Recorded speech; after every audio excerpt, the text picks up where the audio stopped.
I decided to pursue a career in law because it gives me an opportunity to help people.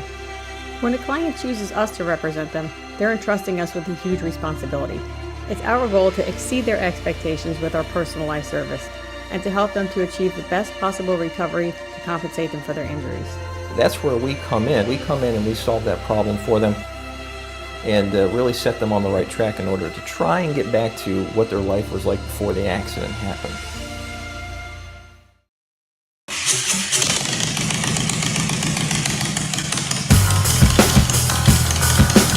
Welcome to the Big BoneYard. Enter at your own risk.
Hey, what's going on? Wait a minute. Who are we missing? Oh, no, I think we're missing somebody. Okay, hey, wait a minute. Let's try that again. What's going on? I'm back. I think that's about right. Hey, man, everybody. Hey, welcome to the Big BoneYard, folks. It's been a second since we've seen y'all. But hey, you got myself, Big Bone 1%, and you got my man. Hold on, let me do that. Hold on. Got myself, Big Bone 1%, and you got my man Tate from A-Bay. Tate, what's up, man? Same old, same old.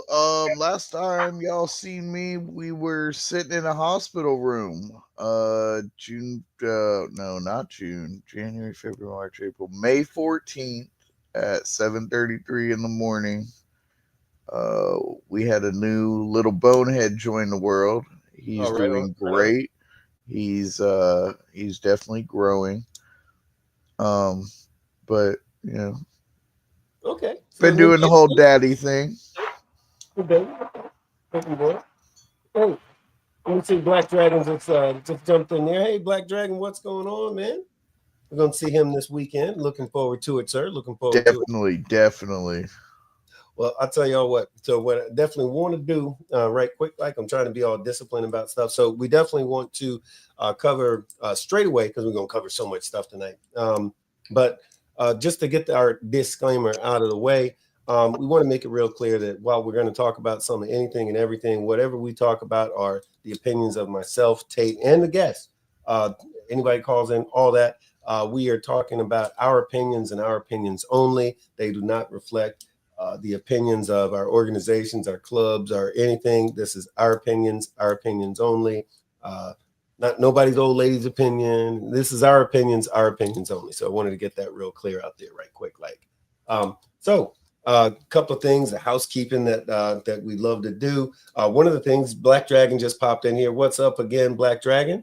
Good evening to you, sir. But we're going to see Black Dragon this weekend at NCOM. That's the National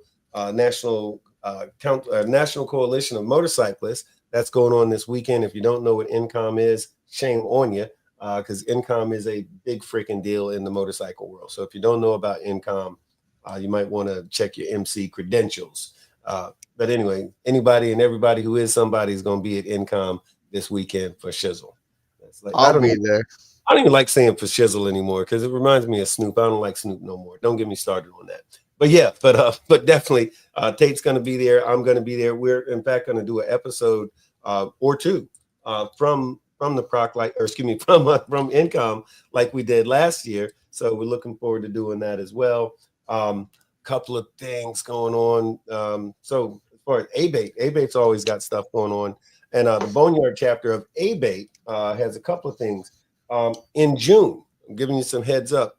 In June, there's going to be the Boneyard chapter is hosting the state meeting for ABAT. We're doing that on the 15th of June, but on the night before, on the 14th of June, is a big ass party, for lack of a better way to put it. I think we've been talking or live long enough to get the cussing. I think there's a rule about that. Anyway, Yeah, but seriously, so the 14th of June, this is the address is, matter of fact, get a pencil or paper or something to scribble on, right? Because I'm going to give y'all some information that you definitely want to scribble some stuff down or watch this again, play it back. But the address is 9135 Denton Avenue in Hudson, Florida. It's going to start at about 7 p.m. And that is the Boneyard chapter's party. It's the bike night before the meeting, and it is just a big ass party. There's going to be a band and music and food. Is that the same spot it was last year? Same spot, except for the party is going to be, instead of like just the inside, the party is going to be like with the big stage outside where like those big water slides and all that stuff was. So it's going to be outside, but just bigger and just even bigger than last time. And it's the nighttime party, the bike night before. You definitely don't want to miss this. So that's why I'm letting you know now. It's June the 14th, 9135 Denton Avenue in Hudson, Florida. Definitely come down. This is an open invite. So if you're in a club, great. If you're not in a club, that's fine too. Everybody come on down. That party's going to be freaking lit. So make sure you get there. I will let y'all know that, there was at one point in time, there was a hell of a chapter in ABAT that was known for throwing parties. Oh, yeah. And that was Lake County. Yeah, but yeah. I will say there is no party like a Boneyard party. Yes, sir. Hey, where's the button?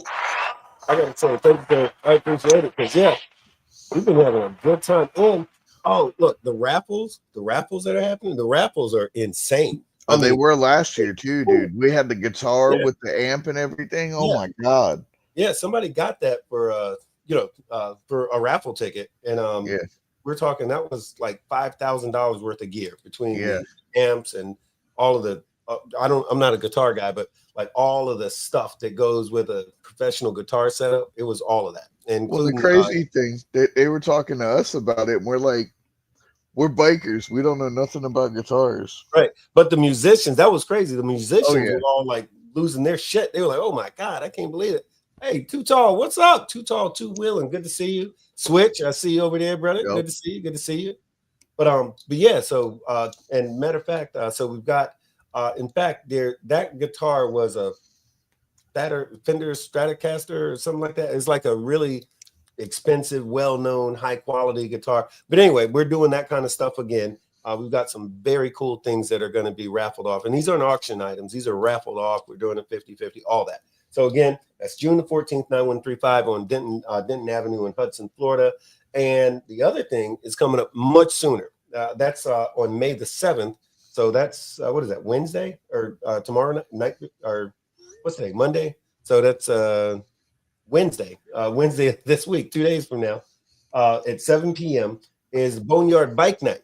That's a monthly bike night that we do in Newport Richey, Florida, and the address is 5111 State Road 54 in Newport Richey. And the place used to be called Thunder Tavern back in the day. That was the place where everybody wanted to go to. It closed for a little bit, so we've reopened it as it's called now the Backyard Bar. So it's the Boneyard at the backyard. You saw what I did there? Boneyard at the backyard. And we do that every month. So it's the first the first Wednesday of every month. So this upcoming Wednesday, May the 7th, it's again the Boneyard at the Backyard Tavern. It's 5111 State Route 54, starting at 7 p.m. Open to everybody. Y'all come on down. Definitely come on down. And another thing, now this is dead ass serious, so I hope you did get a pen or pencil out. Especially if you're in the area, if you're in a motorcycle club and you're in Florida, not necessarily in the area, but if you're in Florida or Alabama or Georgia or somewhere where you can be here and the date's going to be on the 18th of May. One of the foremost attorneys in North America on the subject of RICO is going to be doing a seminar at my COC. I'm the chairman of West Florida Council of, or excuse me, West Florida Confederation of Clubs, and we are doing an open COC meeting. That means that anybody who needs to find out this information is invited to come. Don't bring no bullshit, because we don't do that at the COC. Whatever your issues are, leave them where you owe rent. Don't bring them here. But this is a very important thing. And what it is, if you don't know what racketeering influence and corrupt organization, what the Racketeering Influence and Corrupt Organizations Act is, that's what they call RICO. That's the stuff when they go after mob guys and stuff like that. Well, unfortunately, the government, both state and federal, are using RICO laws to go after motorcycle club members, motorcycle clubs and members. And here in Florida and most of the Southeast, things have got real hot. I got pulled over. Matter of fact, I wasn't even on a motorcycle. I was at the VA, and the cops surrounded me like the doggone SWAT team, started asking me questions about my motorcycle club, and I wasn't even wearing any rags. But, they ran the plate, saw a motorcycle, and just had at it. And yeah, they flipped my stuff and tossed. I'll tell you all about that another time. It wasn't cool, but no problem. I had my lawyer on speed dial, literally on voicemail, or excuse me, on what do you call that, loudspeaker thing? Yeah. Had him on speaker immediately, let him talk to the cops so I could shut the fuck up. But it's getting real serious. And that little story I had, it's being repeated every day, several times a day, all over the state of Florida, all over Georgia, all over the southeastern United States. Because 5-0 is up to some shit, y'all, a lot, for real. So if you want to educate yourself and be able, very important, to be able to educate your club on the do's and the don'ts and what the hell is really going on. Seriously, if you're about this life, if you're really about this life, educate yourself. So if you want to learn about RICO, the address is 7445 Chester B like Bravo McKay Drive in Newport Richey, Florida. Again, that's 7445 Chester B McKay Drive in Newport Richey, Florida. And the date is the 18th of May, and it's going to start at 12 noon. And there's going to be free food there. Of course, throw a donation. There's going to be a ton of free food there. And there's drinks there at the bar for you to buy and all like that. But definitely make it your business to come on out. Seriously. And if you can't make it, somebody needs to know about this, let them know. It's just that important. While you're at it, while y'all are here visiting, thanks for coming through. Hit the like button, smash the like button, like, subscribe, share. What are they supposed to do? Like, subscribe, share, tell a friend, phone a friend, carrier pigeon. Hey, whatever, smoke signal. I don't know what y'all do anymore. I got a cell phone. I shoot a text out, FaceTime your homeboy, let them know what's going on. But another thing is, ABATE has, this is the third bill in 3 years now. Keep that in mind. A bill sitting on Ron DeSantis' desk currently, a mandatory driver's ed bill, because let's face it, we're tired of getting ran the hell over. Yeah, and killed. So anybody that's in the state of Florida, please get a hold of the governor's office, some way, shape, or form, email, phone calls. I mean, we've blown the governor's office up the last 3 years. On the phone, we've blown the governor's office up. Let me watch how I word that. 3 years ago, we got the safety money back. Last year, we worked on the Vulnerable Road Users Act. This year was mandatory driver's ed. So 3 bills in 3 years. We're making some headway. We're making it safer for us here in the state of Florida. Let's face it, we're one of the only states that's got 365 days of riding weather, unless you live in Pensacola and it decides it's going to fucking snow for 3 days. But let's make it a little safer for us. What's in the glass? My glass is his glass, because I'm going old school with the RC Cola. Hey, I'm telling Foxy right then. I'd say red wine, but I can't spell the name because I've been drinking. And I hit the button twice for some reason. Hey, Foxy, what's up? We're gonna see talking this about weekend. Big Bone, so it's probably Boone's Farm. Both fun. She knows me better than that. It's probably a Cabernet Sauvignon, more than likely. Because I keep telling you I'm a bougie biker, man. But Yeah, hey, okay. look, I did want to say though, politically speaking, we're getting a lot of stuff done. But it is super important for y'all to educate yourself. That RICO class, it's going to be a big deal. First time we're opening up the COC to anybody. You don't have to be a member of the COC to come to this meeting. It's going to be on the 18th of May at the Chester B. McKay VFW, address 7445 Chester B. McKay Drive in Newport Richey. Make it your business to be there. If you about this life, get here. But in the meantime, so getting on with tonight's show, tonight's topic, this is kind of interesting because just talking to some folks, a lot of folks, we keep running across folks who are in motorcycle clubs and they don't really have a great idea about what their job is. There's people in clubs who don't know what their club is supposed to be about. Like if you're in a motorcycle, I've heard Black Dragon, I've heard him say this before. It's like if you don't know what your motorcycle club is about or what they stand for, you either A, need to find out, or B, make a decision and make it that way, or C, get the hell on out of that club. Because if can't nobody tell you, you're in the wrong club. He would be the one to listen to because he'll tell you himself. He's the only person I know that probated for 5 years. There you go. And Foxy, yes, we can absolutely get some of those bills done in North Carolina. Interestingly enough, Virginia got some of the profiling bills done aggressively. We here in Florida, we're trying to get like Virginia on some of that stuff. Oh yeah. But here in Florida, we're definitely leading the way on some other things like the motorcycle safety and awareness money and like that. So yeah, we can. And matter of fact, this weekend, I'm pretty sure we're going to talk about some of that stuff this weekend. But oh yeah, we can get some stuff done. That's one of the beautiful things about Incom and the Proc, where we can network. Go ahead, Tate. Get with me this weekend, and we'll discuss. We'll exchange information, and I'll see if I can't get you the wording that we have on our bills to see if you can't use the same wording up there in North Carolina. Right, the language. Yes. Right. The language is very important because you made me almost go down that political. I'll go down the rabbit hole on that one. But yeah, the language is important. But so I'll tell you what's going on tonight, though. A lot of folks, they don't know what's up with their clubs, and even more importantly, a lot of folks don't know and there'll be a whole officer and the whole cabinet in their motorcycle club, and they don't know what their job is. I can't tell you how many SAs, Sergeant Arms I've talked to who had no clue what their job was. So having said that, here's tonight's description.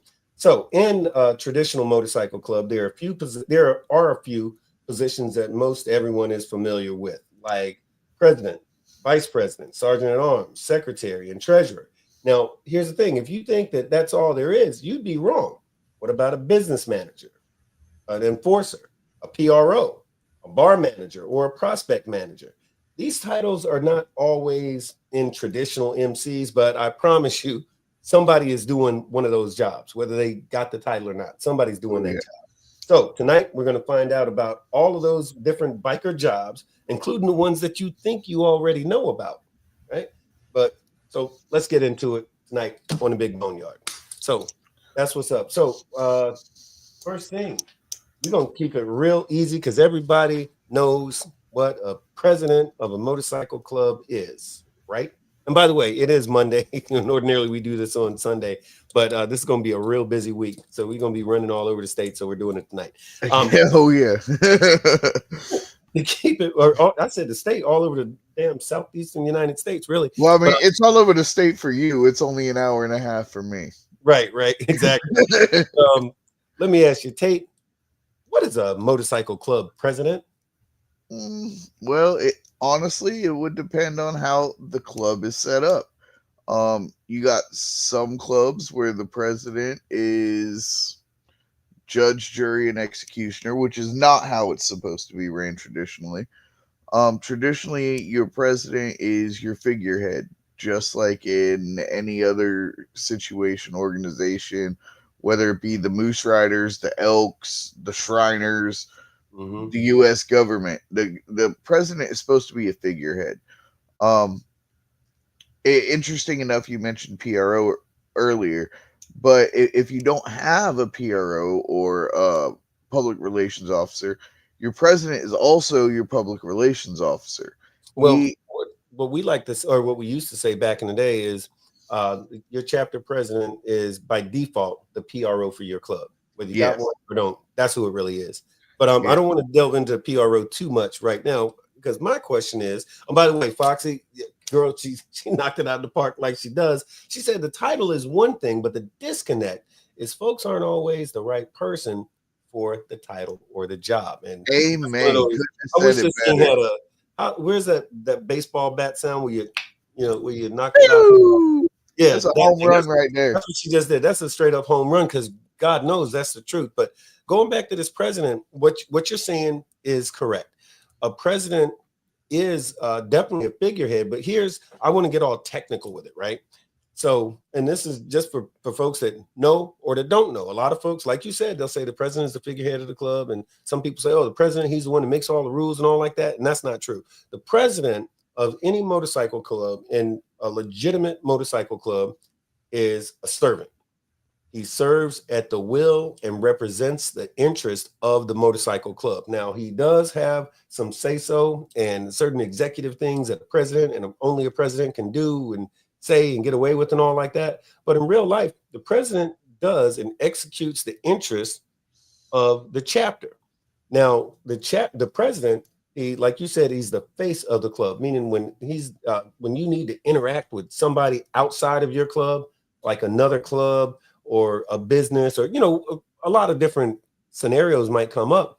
But the president, he's the face of the club, he's the spokesperson for the club, he's the representative of the club, right? Yep. That's the president's job. And to do whatever the club votes on, he's supposed to make that happen. He's supposed to execute that. He's supposed to make sure everybody's doing what they're supposed to do in the spirit of what the club asked for. Here's a funny thing about that. And if there's a vote, presidents normally in a true traditional motorcycle club, the president does not get to vote. He can do a tiebreaker. If there's a tie, he gets the vote. That's the only time a president is supposed to be able to vote. A lot of folks don't understand what that is. So to dispel the belief of the president being the 800-pound gorilla in the room, slapping everybody around, making them do all the stuff and all like that, the president works for the body. And that's a thing that people really need to get. So if you got a bad president, look at your chapter inside and out first and say, well, what are we doing? And if somebody don't know that the president works for you, it's time to fix that. It's time to fix that. So if you don't like the way the president's doing, you can vote, or you got to look at your whole body and say, hey, what's going on here? Because the president works for the body, right? Okay, anyways, I don't want to babble too much about that. Black Dragon just said, if you're not the right person for the job, you can educate yourself and get up to speed. Now, if you have the desire to do such, this is where programs like these books and other information can help. Did Black Dragon just pitch a book on the Big BoneYard? Where's my book? I will say I have read both Sergeant at Arms Bible and the Prospects Bible. Well, so, I'm gonna read the new book, MC Protocol 101, whenever I get it, Black Dragon. But anyway, I want an autograph copy. Yeah, he knows that. But so that's what a president is. So I hope we dispelled some beliefs, or maybe explained a little bit better what the heck that is. Okay, I know I'm just playing with you, man. But hey, so the next one, Tate, please tell me, what is a VP of a motorcycle club? So your VP should be the guy that's dealing with the day-to-day runnings of the club, making sure, just like the president, making sure everybody's doing their job. But he's going to be a little more hands-on. Your VP technically usually does get a vote. When I was running my chapter down south, my VP was allowed to vote. I was not. That's just the way I ran it. That's the way it should be ran. Another thing I should have added to the president's section is president shouldn't be allowed to touch money. Yep. Absolutely. I'd say that all the time. I mean, So, even in our organization, technically the president can handle money and can sign on checks, but it's not a good look. And the president, just remember, if you're at the top of the hill, it's lonely at the top. Um, but no, your VP is going to do your day to day running of the club or chapter or organization, whatever it may be. They're going to be the one that's constantly in contact with everybody, trying to make sure everything's getting done correctly. gotcha. Now, if I'll add to that, not I agree with you 100%. The way I always look at a VP position is the VP is, of course, he's hands on, but he's the one that has the direct interaction with all of the members. The president can say, "Here's what we need to do," and we've decided this is the move, this is the play. So that VP, he's the one that's dealing with all of the members. If there's a problem, an issue, a concern, whichever, you don't even need to go to the president. In fact, it's you're breaking not protocol, but you're breaking the chain of command. If you're trying to bring everything straight to the president, right? You're supposed to go through your chain of command, which in most cases is, depending on the circumstances, sergeant at arms, then your VP, and then if the VP can't or won't handle that situation, whatever it is, then at that point it's brought to the president, and usually with the whomever has the issue and the VP. So the VP is the buffer between everybody else and the president. But he's also the individual who, like you said, he handles the day-to-day regular stuff that the president don't even need to hear about half of that stuff. And if you're a president, you really don't have the time. If you're doing your job right, you don't have the time to hear every single thing that's going on that doesn't really have anything to do with you running that club properly. So that's a VP. Sergeant at arms. I'll start with the sergeant at arms saying, my opinion about a sergeant at arms, and I know, Tate, you know a lot about this one, but so here's the first thing. If you're a sergeant at arms and you're doing your job right, then you're the most hated individual in your chapter or in your organization.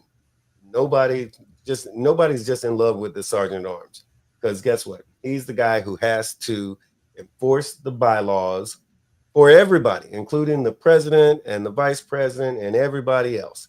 He's the guy who has to, if he's doing it right, he has to know the bylaws, he has to know the rules, he has to follow those rules, and he has to enforce them. Even if it's his best buddy and we used to be in this other club together and you're really my third cousin on my mother's side, or don't matter.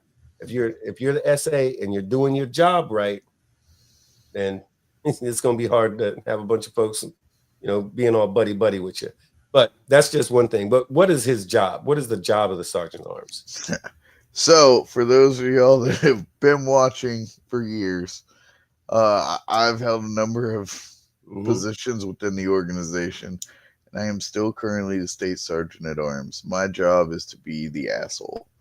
I can say that because we've been live for 24 minutes, and we're not going to get canceled because of this. I can say, honestly, within my organization, I probably have 5 people I talk to on a daily basis, and they can't even half-ass stand me. I think you're the only one that can, Right. Other than one other person that happens to live on the same property. But other than that, I don't think very many people can half-ass stand me. My job is to... right. Well, there you go. My job is to make sure the bylaws are upheld, which helps because when we rewrote the bylaws, I was on that committee. That being said, there's a lot that goes into it. Your sergeant at arms, I made the comment earlier that it's lonely at the top. It is. It's very lonely being the president, but it's even lonelier being the sergeant at arms, because I mean, you may have to, y'all motherfuckers confuse kickstands down. Yeah, right. Oh my God. Hey, stop reading the question. No, go ahead. Finish what you're saying. That's funny though, but keep reading or keep answering rather. But me and Bone have a really tight relationship outside of Baby. and it's been that way for a number of years. But there's even been times where I've had to call him and be like, hey, you know, one of your guys posted something on Facebook, or there's a picture on Facebook that we got to take down, or, you know, somebody in your chapter is causing an issue, or I need a report. There's all kinds of things where. And for the record, I not one time have I taken any of that stuff personal, you know, like not once. Exactly, because you understand that there's a business aspect to it. A lot of people don't want to see it that way, especially the government. Motorcycle clubs, motorcycle rights organizations, riding clubs, whatever you're in, at the end of the day, we're a business. And a lot of people in these clubs and organizations don't seem to realize that I'm like the chief executive officer. Like, my job is to make sure the business is running accordingly. And sometimes you have to be the asshole that has to call people out. People don't like, but that's what a good sergeant at arms does. So let me jump in there a little bit. Depending on the organization, let's say the hands-on influence that a sergeant at arms will have is going to be different based on the type of club that you're in. In an organization like my own, a sergeant at arms can be enthusiastically corrective. Like, he can correct an individual in an enthusiastic fashion. As in, now I ain't gonna say that. I'm just saying that that, you know, sometimes some folks learn different. Some people can learn through a conversation. Some people learn after umpteen conversations, and maybe they need a boot in their ass. Well, you know, in some organizations, a sergeant at arms is the guy to do that. But the sergeant at arms is also the guy. I'm saying in the MC, he's the guy. Hey, if somebody's messing up and they got to be put out of the club, he's one of the guys that's got to do it. He's got to go and get their stuff. He's got to do a lot of things that are just unpleasant. So if you are a sergeant at arms, you know, take your job seriously. Your chapter, your club depends on you taking your job seriously. And you can't be worried about how many friends you're going to have in the club when you have that job. So understand that that is a part of it. And the reason we're talking about that is because a lot of guys get in that position because they're cool with somebody, or because he's a big guy, or because he beat up somebody real bad when he was in the 6th grade. And the person that gave him that job might not even understand what that title actually means. But guess what? When you become a sergeant at arms, it's your job to know what that job is, and everybody else's job, and the bylaws and everything else. Foxy just said a second ago, where was it? Foxy said, please explain to the masses who runs the meetings, i.e. club meetings, board meetings, etc. And guess what? It's the sergeant at arms, same guy. As in, if somebody's getting out of line, it's the sergeant at arms that tell them, hey, calm the hell down. So really, in a meeting, you're going to have your president and or your sergeant at arms or your president.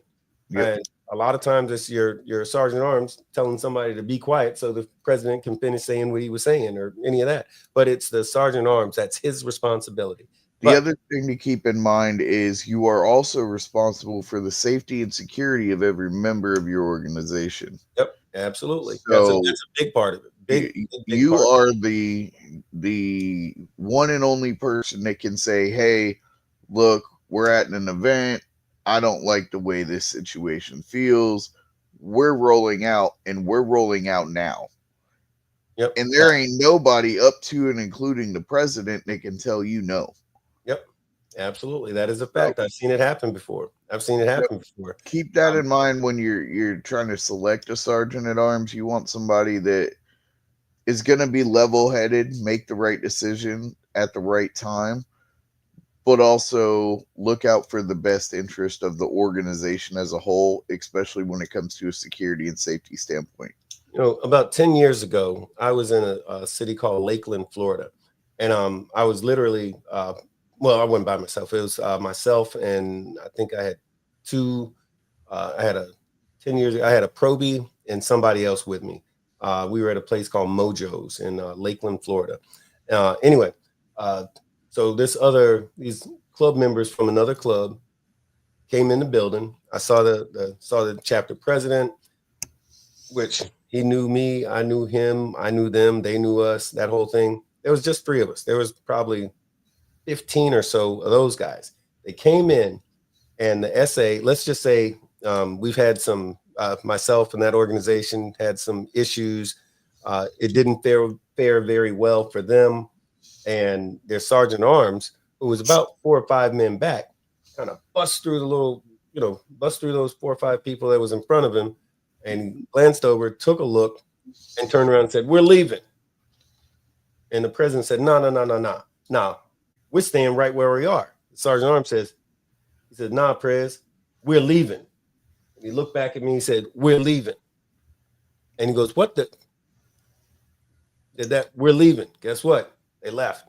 And 2 days later, I got a phone call with the president of that club. He was, 10 degrees hot, like angry. Like, "What did you say? What did you do? What did it?" I'm like, "Hey, whoa. First of all, we ain't cool like that. What are you trying to find out?" He wanted to know what, if anything, was so important that was going on that his sergeant arms made them all leave. Here's the answer. In real life, I had no clue. I mean, I had an idea. He thought there might be a problem. He thought they might got more of the same. So he didn't want that. He didn't want that smoke. But guess what? That was their sergeant arms. He made the call, like it or not. That was his job. He did it, and there was nothing nobody could do about it. And if they didn't like him, they got to get rid of him. But I can tell you this: I think he made a very good decision that night. But that's what happens as sergeant arms. But let's move on. Next one, secretary. Now, a secretary is a what? What is a secretary in an MC or in our lifestyle? Secretary is the individual that keeps all the minutes. They're also going to record the bylaws. They're going to record any kind of files and or paperwork of any kind is going to be kept with your secretary, with the exception of maybe the bylaws. The bylaws the sergeant at arms should have on him at all point in time. But any, like in a business, your secretary has all your paperwork. So that's your secretary. Their main focus is to make sure everything's documented correctly. That way, let's say, me and Bone are in a club and something goes down in a meeting and we decide Joe Schmo from the Walmart Riders is no longer allowed in the clubhouse on Saturday nights for open house. Well, the secretary is going to have that documented in his minutes. That way, when he shows up, somebody can be like, "Hey, didn't we?" "Yep, sure did. Here it is in the minutes at da-da-da-da-da. Big Bone 1%er stated that Joe Schmo from the Walmart Riders is no longer allowed in the house." Then you're going to go to Sergeant Arms. Sergeant Arms is going to may ask them to leave politely. Right. May throw his ass out by the collar. Who knows? Right. It just all depends on how that situation turns out. At that point, it's on Joe Schmo. Yeah. Joe Schmo, it's in his best interest to get on out. Yeah. So yeah, that's I can't add too much more to it than that. He is the secretary is the keeper of the minutes and the keeper of the information. He's supposed to know what happened, when, where, how, and all like that. He is your library. Yeah, absolutely. This is what the secretary is. So if you get a secretary who can't read or write and is half illiterate, maybe that's not the right guy. I've seen secretaries who their handwriting was illegible, their spelling was atrocious, and they missed half the stuff that was written that happened. He skipped over half of that stuff, and it never actually got transferred into the minutes. And guess what? That's an example of a horrible secretary. And if you allow for a bad secretary, then it's your fault when something happens and nobody can go back and figure out what really happened or what they need to know, or if your mother chapter gets involved and you can't answer questions. Guess what? That's because your secretary sucked and it's your fault. And when I say who is your? All of y'all. Because if nobody raised the issue, then you're going to keep that same stuff. So your fault. That secretary must have been from Alabama and his name must have been Bubba. I ain't calling no names. I'm saying that was a long time ago. But so treasurer. Now that's another one. What if you got a treasurer who can't count? Right? What's a treasurer's job? What if you have a treasurer that's got a horrible credit history? Well, look, and here's the thing. In some clubs, that's the thing. I mean, you say that and laugh, but in some clubs, your treasurer, they're going to say, "Hey, what's your credit score?" I mean, Yeah, dead ass. Like, do you owe somebody some money right now? Because you can't be messing with our money if you owe your bookie, 10 grand from Yep. the last horse race. No, your treasurer has to be solid, because that's the person that's messing with your money, right? Amen. And when I say messing with your money, as in he's instructed to and allowed to, and that's his job, is to handle the club's money, accounting of it, in some cases spending of it. That's his job. So again, as far as your club is concerned, choose wisely. Choose wisely. Make sure. And then look, if you have a treasurer and it comes to pass after you just made him the treasurer 4 or 5 months later, he's not doing so good, drop him like a bad habit. Get somebody who can do math and who is responsible with money. Not, and matter of fact, and always look, the best litmus test is, how does he handle his own money? Like if his bike is always busted down and it takes him 2 months to get it out of the shop and he's always struggling and brother, let me borrow a dime type of situation, guess what? That is not who you want as the treasurer. Foxy said it best. The math better math if you are the treasurer. Yes, ma'am. That's it. That's it. The math better be mathing. If right? your math ain't mathing. Right. Sorry about your luck. That's it. The math better be mathing. Hey, and the motherfucker that walks in and goes, "Oh, I want to be the treasurer." No. Yeah, that's it. Well, there's the reason. It's just like the guy who just really wants to be the president is usually the wrong guy to be the president. Oh yeah, usually the best person for the job, the guy that motherfucker don't want it at all. He's like, "Nope, I'm good. I just want to be a member." And they're like, "You'd make a good president." Nope, I just want to be a member. That's going to be the best president that club's ever had. Yeah, typically that's the thing. I've seen that more times than I know how to count. Because he knows the responsibility that he's going to have to undertake if he becomes president, and he's already thinking about how serious it is. So yeah, that typically is a person who makes a excellent president. So we got let's see, Pres, VP, Sergeant Arms Secretary, Treasurer. Let's talk about something that don't everybody know about. Hey, hold on real quick. We're about halfway through. So if you haven't done it yet, hit that like button, share, subscribe, phone a friend, send out a smoke signal, carrier pigeon, sled dog if you're in Alaska, whatever. Yeah. But share the show. That way we can get more people interested in the show. We can influence and teach some more people about some motorcycle shit. Yeah, this is a good subject. You got real bikers out here talking real biker shit. Let's get the word out. That part. Oh, also, hey, if anybody out there, if you got a question, comment, or concern, you can give us a call tonight at 310-870-8994. We're live on a Monday night, and that's wrong, but we'll tell you about that later. Anyway, so bar manager is something that a lot of clubs, traditional clubs, actually have. You don't hear about it. Well, typically, when you're talking about a cabinet, nobody says the bar manager, but that's a real job. And so bar manager is this.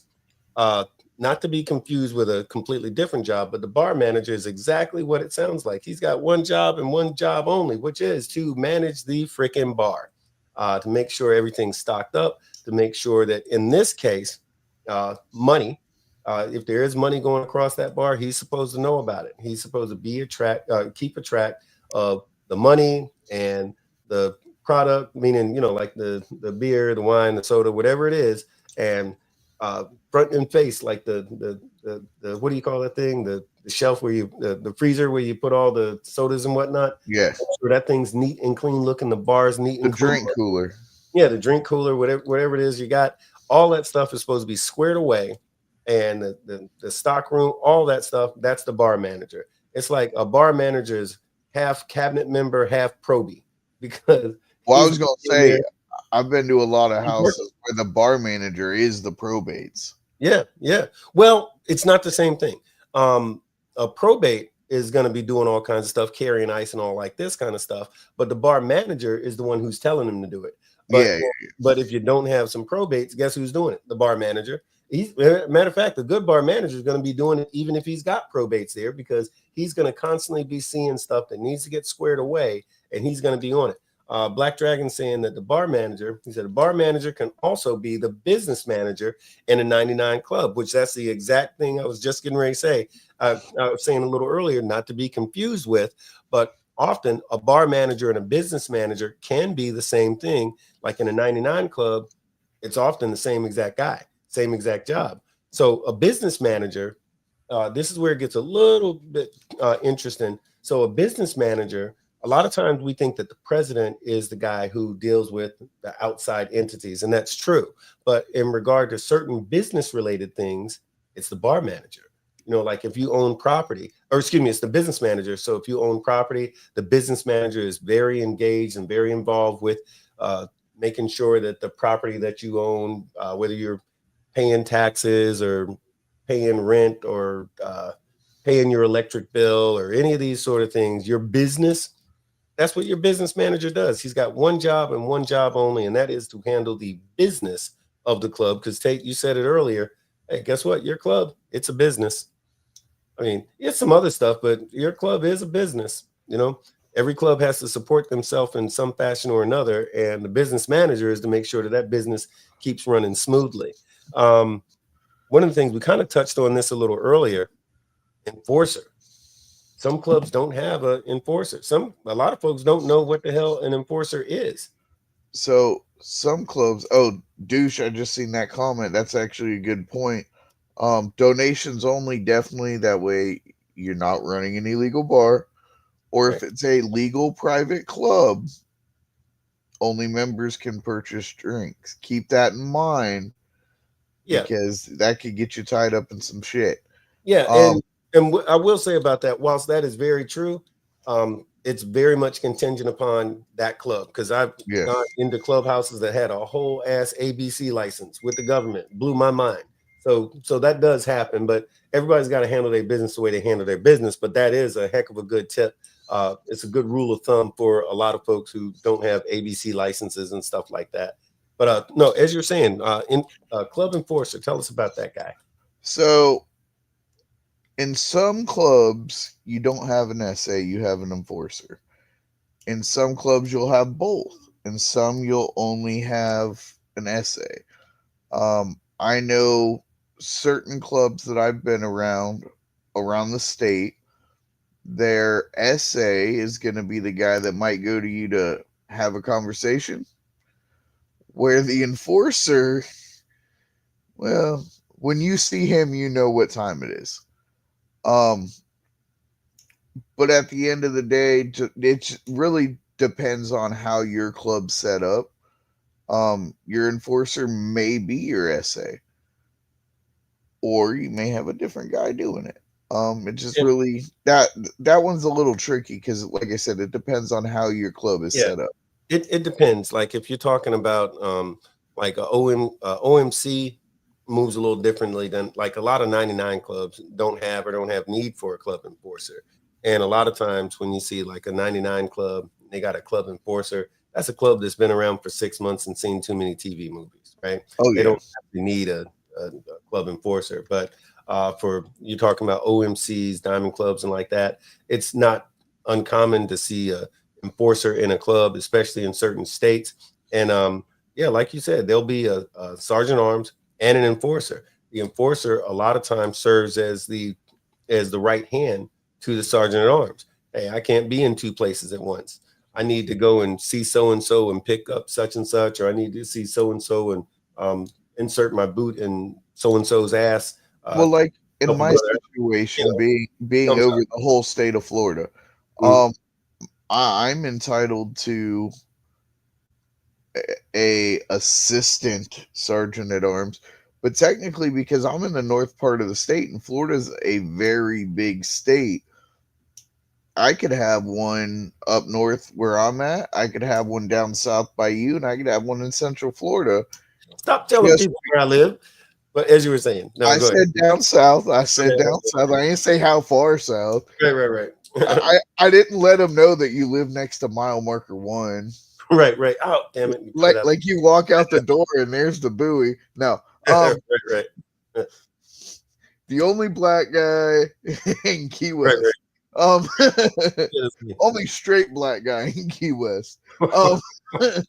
But no, because Florida is such a big state and it's so spread out, and people don't realize how big Florida is.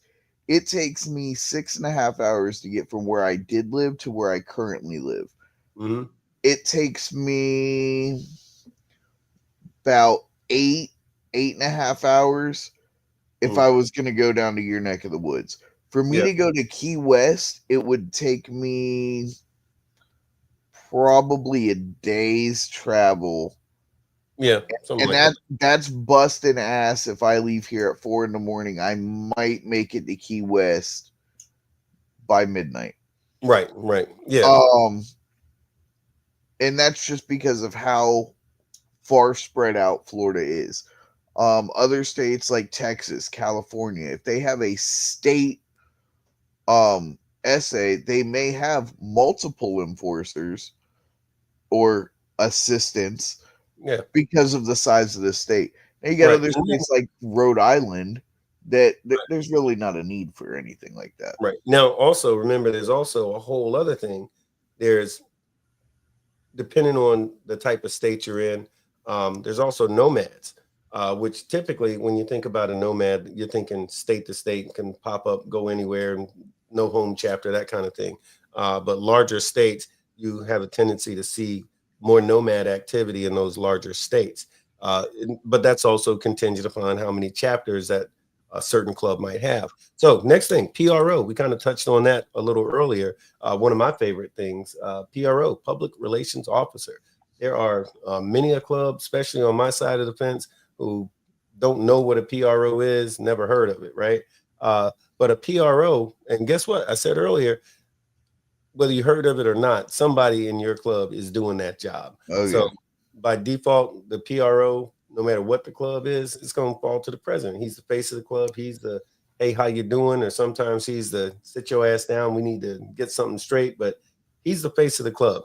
And he's also the guy who, he is in fact as the name suggests, he's the public relations officer of the club. In fact, one of my favorite stories when I talk about the PROC is the PROC originally started from PROs from different areas getting together and saying, let's exchange some ideas, kind of a thing. I think the first one, the first PROC was in Philadelphia. That's special to me because as a Marine, the Marine Corps started in Philadelphia in a bar.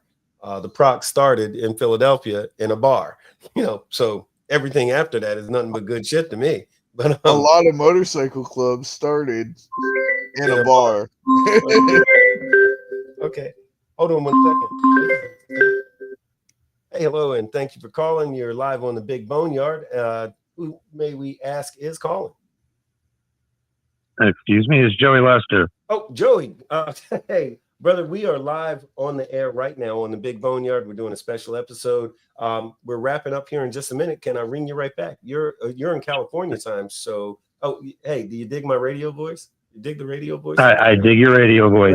Right on. Hey, give me just a few, brother. I'm gonna hit you right back. All right. Now. Go in, Tom. Talk to you later. Okay. So that was the lawyer for Incom. So that was kind of cool. I saw it on the thing. All right, but anyway, so PRO, that's what a PRO is, a public relations officer, and they're the ones who know about the parties, they know about the events, they orchestrate their events and get-togethers with other clubs in the area and outside of the area. PRO knows what's going on, and they're also they're that person if somebody's got something going on, or that's who they're the point of contact for your club. So that's the conduit for all kinds of good information. That's what a PRO is all about. And last thing, prospect manager. Now that's one. Prospect manager. So Tate was telling me something interesting earlier, is that there's a video game online that had prospect managers, and he thought it was an online thing, right? So, okay. So years ago, before I got involved in this whole lifestyle, Tate's a video game nerd. Grand Theft Auto 5 came out with Grand Theft Auto Online. When Grand Theft Auto Online came out, originally we fought for close to 6 years to get an MC DLC to where we could have cuts, we could have leather jackets, customize our bikes, all that shit. Rockstar Games kept refusing it. Well, we did our own thing and found ways around it by hacking into the system. That being said, Prospect Manager, also called a sponsor, yes and no. So when we were doing it online, we had a specific person that was responsible for making sure the prospects of the club were hitting their targets, because we gave them, hey, before you could even be considered a member or considered for membership, you have to hit all of these objectives. You have to have this specific bike, which would only spawn in the regular game. Wait a minute. Hold on, but I'm comparing it. Hold on. But what I'm saying is, we had one guy that his job was to sit there and be like, all right, the prospects have gotten everything we've required of them. Now we're going to talk to their sponsor, see how they're doing in game, like if they're doing what they need to be doing, keeping up with their sponsor and stuff. And then the prospect manager would bring it up to the club for a vote. So I'm assuming that on the set it would be similar, as the prospect manager is the one that's keeping track of making sure all the prospects are doing what they need. So that is interesting as all hell, I gotta tell you. But so here's what happens though, and it's a few interesting comparisons. And I know it's Black Dragon said a second ago that prospect manager also called a sponsor. Maybe it, you know. So hold on, he followed up and said, and sponsor managers who manages the sponsors who should be managing the prospects, who could also be the SAA. Okay, that was a long way to say what I was getting ready to say, which is this. In some clubs, the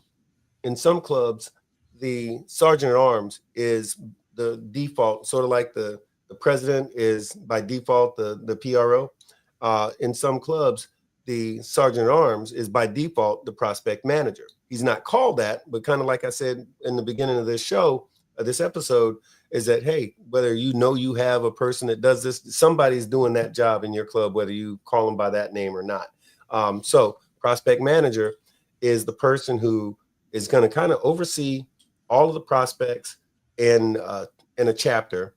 Whether now his sponsor is the guy who vouched for him, who said, hey, you know, I'm going to be your pops. Like on the white side, they say, I'm your pops. Yep.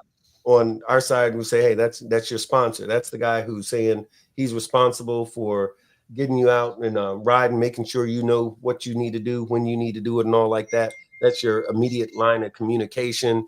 He's the one that, in fact, sometimes there's some guys who won't even talk to that probate. He's going to talk to his pops. You're like, hey, you know, is your probate available to do such and such? Let me find out. Right. That's the man risking his patch for you to get your patch. Right. Because in a proper situation, traditionally, when you become somebody's sponsor, you are vouching for that individual. So even after they become a full member, it might be 6 months later. If that dude fucks up, guess what? You're getting called to the table just like he is, because you were the one that you co-signed for him and said, hey, yeah, I think he'd be a good member.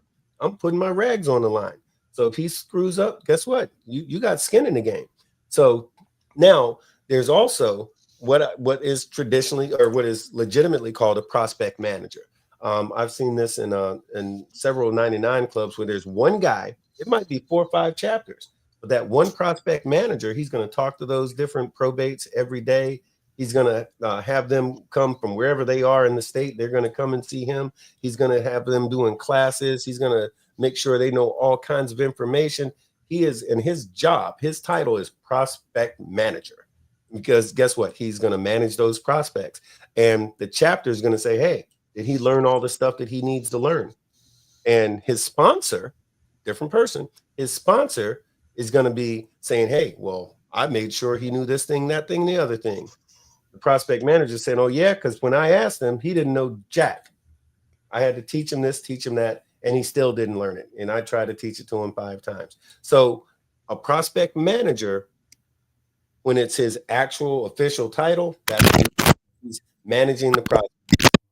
But in lieu of that, then yeah, it's going to be the sergeant at arms or whoever his sponsor is. So it's a I wouldn't say complicated, but it's a multifaceted answer to that. It depends on the situation. But somebody's teaching that prospect, or at least they should be, because if they're not teaching the prospect, then that's why you got messed up clubs. You got people that's been in the club 4 or 5 years and don't know jack about their bylaws. They don't know nothing about motorcycle history, tradition, and protocol because nobody's teaching them. And then in turn, they're not teaching nobody else, and so on and so on and so on. That's how you get fucked up motorcycle clubs on the set. So I think that's a great place to wrap this up. Every one of those jobs that we just went over is important. Every one of those jobs is something that you're supposed to be doing properly. And if you don't know how to do it, take a minute, listen to what we were talking about on this episode of the Big BoneYard, and then, sit down with somebody, talk to some of these old heads, maybe in your club. Hey, if there's nobody in your club who can tell you, talk to somebody who's not in your club. Go get one of the books from Black Dragon. Watch Black Dragon Biker TV. Watch the Big BoneYard. Pick up a book because nowadays, look, when I was coming up, there was no such thing. Now there is. So you can get lots of good information about how this thing is supposed to go. This thing that we do, this biker lifestyle that we're in. If you choose to be in it, do it right. Because like I don't go to your job talking about that's not the way you cook them fries. So don't come on my set talking about trying to tell me how a sergeant at arms is supposed to just sit back and chill and let things go all to hell, and he ain't supposed to say no, do your job. Do your job. That's actually what we were going to call this episode. The episode almost was called "Do Your Fucking Job," but we didn't want to say "fucking" and yell at people straight off the rip like that. But anyway, Tate, what if anything you got to say on it, brother? Hey, wait, I can't hear you. Tate, we can't hear you. Can you hear me now? Yes, a little bit. A little squeaky. Now. A little bit. Okay. So. Okay, there you go. No, I'm not muted, douche. Okay, not now. We can hear you now. When I first came into this, I didn't know anything about the set, and honestly, the way I found Big Bone was through Black Dragon and watching his videos, and I came across Big Bone through the roundtable. Anybody that doesn't know and wants the information that's new to this lifestyle we live, or even wants to know more about this lifestyle we live, watch our previous shows. Watch Black Dragon Biker TV. Go all the way back to when Black Dragon was walking around getting lost in elementary schools talking about getting skinny. Get skinny. Yeah. Back in the day. Yeah. But hey, let me say this too. Even though we definitely encourage you to do all of the things that we just talked about, like, hey, check out these books, check out these videos, check out these old YouTubes and stuff like that. That's good. And I don't suggest a whole lot of, because there's a lot of bullshit out there too. There's a lot of people giving you bad information. Oh yeah. But I can tell you, Dibber in the Wind, solid as all get out. Hollywood. Hollywood's great. If you go back and find some of Uncle Shaggy's stuff. Of course, here at the Big BoneYard. But the biggest source of information about this lifestyle is to get on your motorcycle and ride it. Put get on your motorcycle. On it. Hell yeah. Meet some folks, talk to some folks. And if you ain't doing shit this weekend, and you want to sit down and chop it up and you want some information, I'll be in Biloxi. Yeah. A number of the people we just named are going to be in Biloxi. Yeah. And I'm sure they'd be more than happy to take some time to talk to you. So if you ain't doing nothing this weekend, or if you are doing something, cancel it and come to Income. And in fact, I'm pretty sure it's all over my Facebook at some point. If not, I'll put some stuff out again tonight. But yeah, come up to Biloxi. A lot of folks, some of y'all, if you're in Mississippi, Alabama, Florida, Georgia, even Texas, Louisiana, you can get to Biloxi. It's not that far. But get to Biloxi this weekend, and you will do yourself a favor. If you're in the Panhandle, get a hold of me. I'm riding up for the day, riding back for the day, and then riding up the next day and riding back. If you're in the Panhandle and you don't want to ride alone, get with me. I'll ride with you. I don't give a damn. Right on. Well, I'll tell you what, y'all folks, so we've been at it for 1 hour and 5 minutes, and this has been a good one. I'm glad that we were able to do this show. We're doing it again. It's the wrong night for sure. But we wanted to just reach out and make sure we wanted to make up for not being able to do the show last night.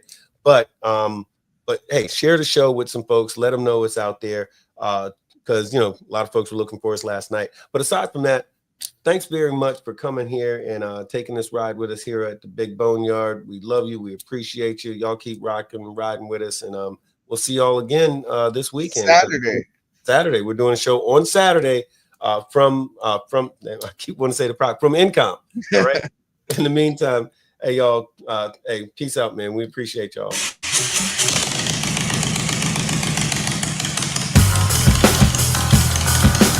Welcome to the Big BoneYard. Enter at your own risk.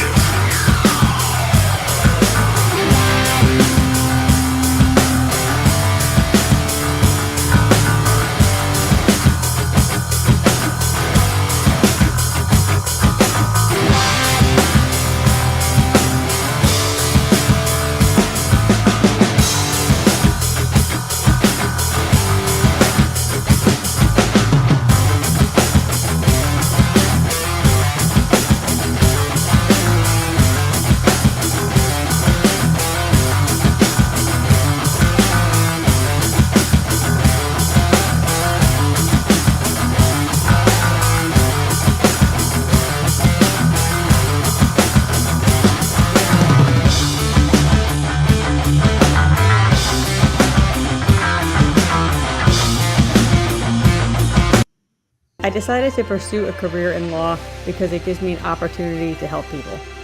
When a client chooses us to represent them, they're entrusting us with a huge responsibility.